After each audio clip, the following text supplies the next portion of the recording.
Poem from my librarian, Mrs. Long. You never know what troubled little girl needs a book. At a time when there was not TV before 3 p.m., and on Sunday none until 5, we sat in the front porches, watching the JFG sign go on and off, greeting the neighbors, discussing the political situation, congratulating the preacher on a sermon. There was always the radio, which brought us songs from WLAC in Nashville, and what we would now call easy listening or smooth jazz. But when I listened late at night with my portable, that I was so proud of, tucked under my pillow, I heard Nat King Cole and Matt Dennis, June Christie and Ella Fitzgerald, and sometimes Sarah Vaughan sing Black Coffee, which I now drink. It was just called music. There was a bookstore uptown on Gay Street, which I visited and inhaled that wonderful odor of new books. Even today I read hardcover as a preference. Paperback only is a last resort.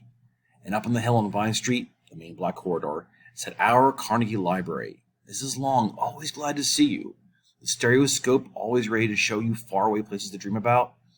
Mrs. Long asking, "What are you looking for today?" When I wanted Leaves of Grass or Alfred North Whitehead, she would go to the big library uptown. I now know, hat in hand, to ask to borrow so that I might borrow. Probably they said something humiliating, since Southern whites like to humiliate Southern blacks.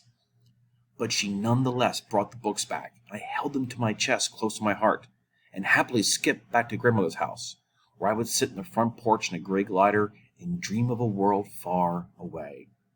I loved the world where I was. I was safe and warm, and grandmother gave me neck kisses while on my way to bed. But there was a world somewhere out there, and Mrs. Long opened that wardrobe, but no lines or witches scared me. I went through, knowing there would be spring.